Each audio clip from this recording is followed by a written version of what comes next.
नमस्कार, news update देख रहे हैं आप और मैं हूं आपके साथ कमलेश्वरी साहू। तो चलिए अब रुक करते हैं खबरों की ओर, जहां राज्य आपदा प्रबंधन ऊर्जा राज्य मंत्री विनय रोहेला ने अल्मोड़ा में मानसून सत्र को लेकर समीक्षा बैठक की। बैठक में उन्होंने जिला आपदा प्रबंधन की व्यवस्था को दुरुस्त करने और आपदा प्रभावित क्षेत्रों पर क्विक रिस्पांस करने के निर्देश दिए हैं। उन्होंने कहा कि आपदा काल में लापरवाह अधिकारियों और कर्मचारियों पर कड़ी कार्रवाई की जाएगी। आज यहाँ पे जिला आपदा प्राधिकरण अल्मोड़ा की बैठक हुई है, जिसमें अंदर जिले के सभी वरिष्ठ अधिकारी जो जनहित से जुड़े हुए, आपदा से जुड़े हुए व्यक्ति हैं, जिलाधिकारी और अपर जिलाधिकारी, एसएसपी और सभी वरिष्ठ अधिकारी यहाँ उपस्थित थे। और विषय था कि हम आपदा के कुप्रभावों को कम कैसे कर सकते हैं, जो आपदा आने वाली है उनको समस्या समय अंतर्गत किस प्रकार से निदान करें। इस बैठक के प्रारंभ में माननीय मुख्यमंत्री जी द्वारा इस बैठक का संबोधन किया और इस बैठक के संबोधन में उन्होंने अपना हम सबका मार्गदर्शन किया कि किस प्रकार से समस्याएं हैं, उन समस्याओं के निराकरण के लिए क्या उपाय हो सकते हैं। संबंधित अधिकारी इस दिशा में अच्छा प्रयास रखें, यदि नहीं रखेंगे या कोई शिकायत मिलती है तो उसके विरुद्ध कार्रवाई की जाएगी। उत्तराखंड में बढ़ते महिला अपराधों को लेकर गुरुवार को कांग्रेस महिला मोर्चा की कार्यकर्ताएं पुलिस मुख्यालय का घेराव करने पहुंची। पुलिस ने बैरिकेड लगाकर सैकड़ों की संख्या में मौजूद तमाम महिला कांग्रेस कार्यकर्ताओं को रोक लिया, जिसके बाद महिला मोर्चा की प्रदेश अध्यक्ष ज्योति रौतेला और अन्य महिलाएं सड़क पर बैठ गई। इस दौरान महिला कांग्रेस की प्रदेश अध्यक्ष ज्योति रौतेला ने कहा कि प्रदेश में जिस तरह से लगातार महिलाओं और नाबालिग लड़कियों के साथ यौन शोषण के मामले सामने आ रहे हैं, इससे प्रतीत होता है कि आज प्रदेश की कानून व्यवस्था पूरी तरह से बिगड़ चुकी है।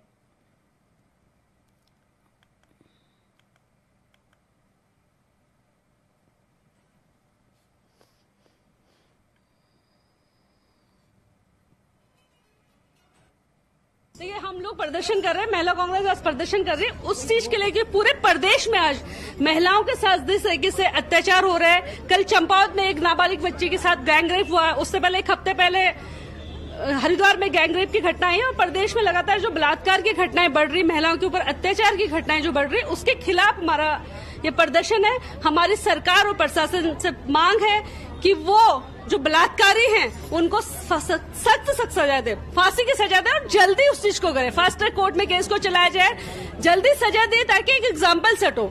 आज लगातार ये घटनाएं बढ़ रही है और देवभूमि उत्तराखंड में बढ़ रही है। पिछले 1.5 साल का आंकड़ा है कि 1552 महिलाओं के साथ बलात्कार के केसेस हमारे प्रदेश में दर्ज हुए हैं और जिसमें अकेले राजधानी देहरादून में 300 कुछ केसेस हैं।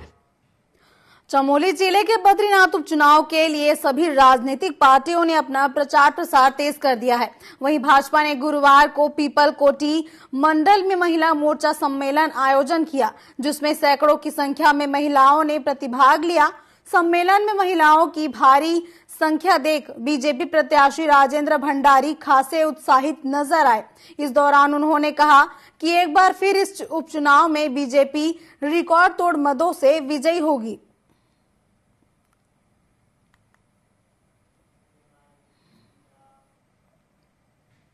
रुड़की के एक होटल में कांग्रेस की ओर से प्रेस वार्ता का आयोजन किया गया, जिसमें कांग्रेस के पूर्व प्रदेश अध्यक्ष गणेश गोंदियाल ने कहा कि मैंगलोर के उपचुनाव में काजी निजामुद्दीन मतदाताओं की पहली पसंद है। भाजपा पर निशाना साधते हुए उन्होंने कहा कि भाजपा दिन में सूरज रहते हुए भरी दोपहर में सपने देखने का काम कर रही है। वहीं राजस्थान के सांसद कुलदीप इंदौरा ने कांग्रेस प्रत्याशी काशी निजामुद्दीन की प्रशंसा करते हुए कहा कि इनका परिवार राजनीतिक परिवार है और यह पूर्व में भी विधायक रह चुके थे। उन्होंने भाजपा प्रत्याशी को खनन माफिया भी बताया। अवतार सिंह भडाना के बारे में मुझे कोई बताने की आवश्यकता नहीं। खनन से जुड़े हुए व्यक्ति हैं, धन धान्य से परिपूर्ण है, कोई कभी नहीं है पैसे का प्रलोभन दे के कोई इस तरह के समाचार लगवा के कि भी सभी संगठन मेरे साथ हो गए।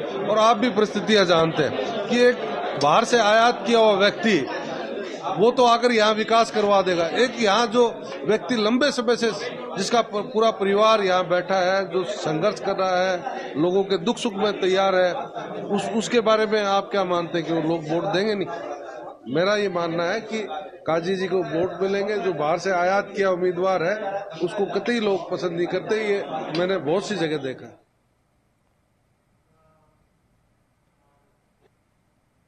भाजपा मुझे लगता है कि दिन में सूरज रहते हुए भरी दोपहरी में सपने देखने का काम कर रही है। और अगर भाजपा इतनी मजबूत थी तो भाजपा ये बताए कि वो प्रत्याशी अपने मंगलौर के कार्यकर्ताओं में से किसी को क्यों नहीं चुन पाई टिकट देने के लिए, प्रत्याशी के रूप में यहां के किसी व्यक्ति को क्यों नहीं टिकट दिया।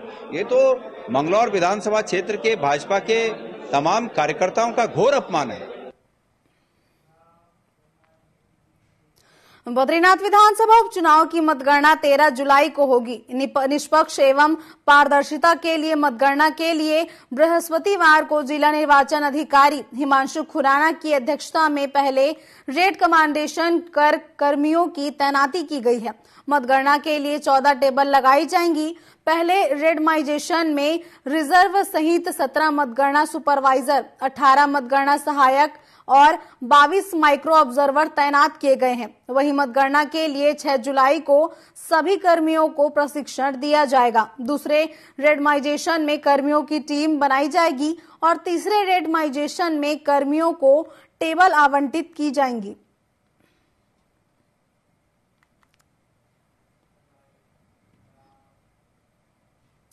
उत्तराखंड में जनपद और आकांक्षी विकास खंड कार्यक्रम के अंतर्गत 4 जुलाई से 30 सितंबर तक चलने वाले संपूर्णता अभियान की शुरुआत हो गई है। संपूर्णता अभियान का शुभारंभ कलेक्ट्रेट सभागार में डीएम उदयराज सिंह और नीति आयोग के प्रभारी चंद्रमणि ने दीप प्रज्वलित कर किया, जहां डीएम ने सभी लोगों को 3 माह तक चलने वाले कार्यक्रम की शपथ भी दिलाई। उसके बाद डीएम ने संपूर्ण अभियान कार्यक्रम में सेल्फ पॉइंट पर सेल्फी भी ली और साथ ही हस्ताक्षर कार्यक्रम में भी प्रतिभाग किया।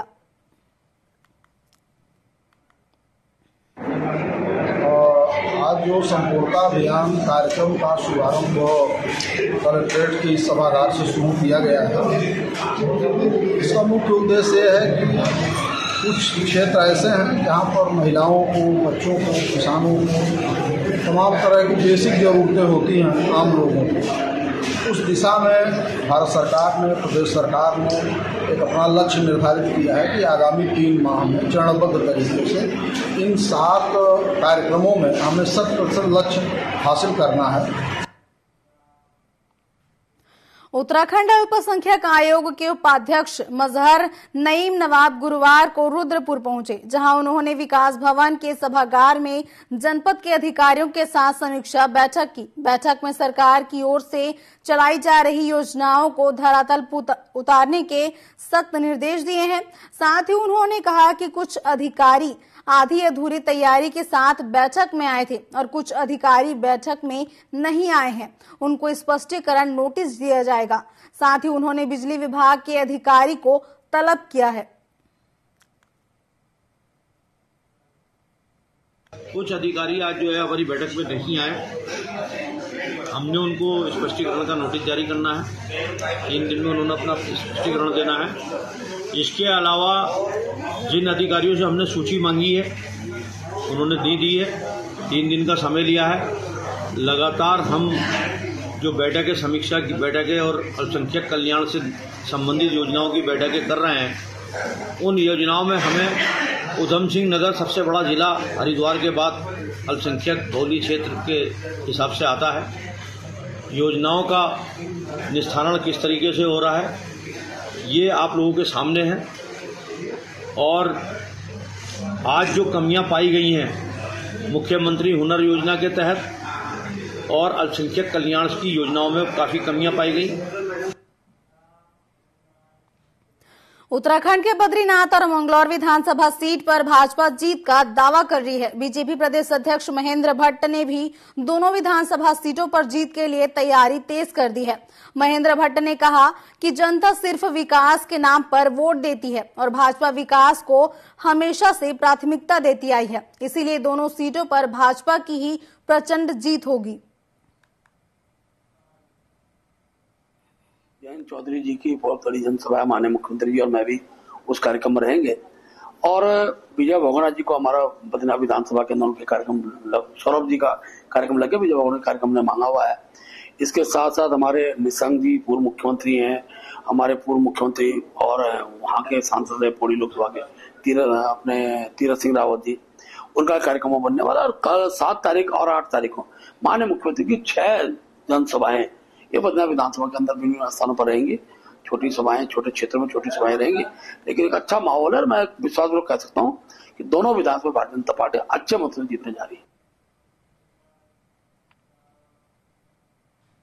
मौसम विभाग के भारी बारिश के अलर्ट के बीच अल्मोड़ा में आज सभी स्कूल बंद है। वहीं बारिश की चेतावनी के बीच अल्मोड़ा में 3 दिनों से स्कूल को बंद रखने के लिए आदेश जारी किए गए हैं। भारी बारिश से अल्मोड़ा नगर के राजपुरा वार्ड में मकान भरभरा कर गिर गया। वहीं दिन में हुए हादसे के समय परिवार के सभी लोग इस कमरे में नहीं थे। गनीमत रही कि हादसे में कोई भी हताहत नहीं हुआ।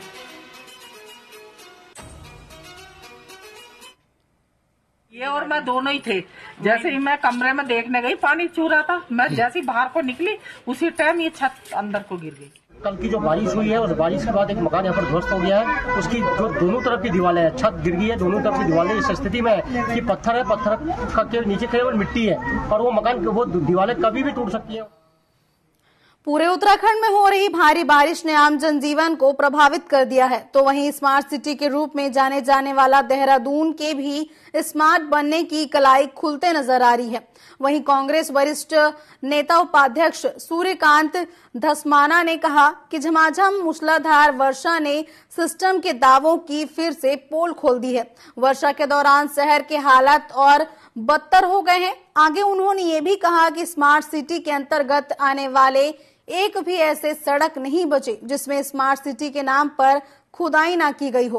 पूरे शहर की सड़क की हालत बद से बदतर हो चुकी है।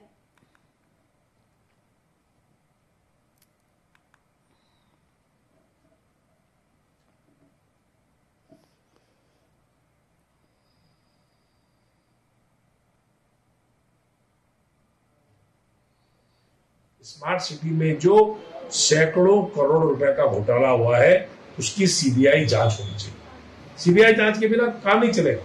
कहां गया पैसा?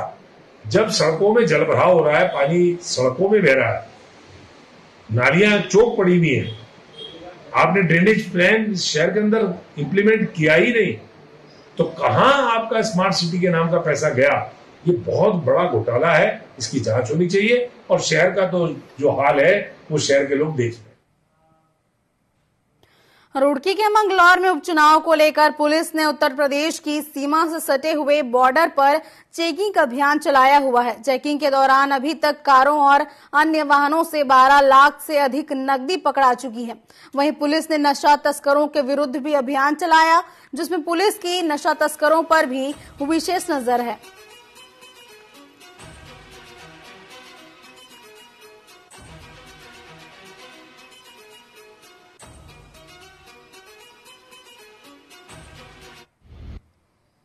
जो FST SST टीमें हैं और चेक पोस्ट हैं, उनके द्वारा चेकिंग की कार्रवाई, चूँकि आदर्श आचार संहिता मंगलौर विधानसभा उपचुनाव के दृष्टिगत लागू है। चेकिंग के दौरान अब तक लगभग 12.5 लाख रुपए कैश बरामद किए गए हैं और अलग अलग घटनाओं में नशे की सामग्री भी पर्याप्त बरामद की गई है।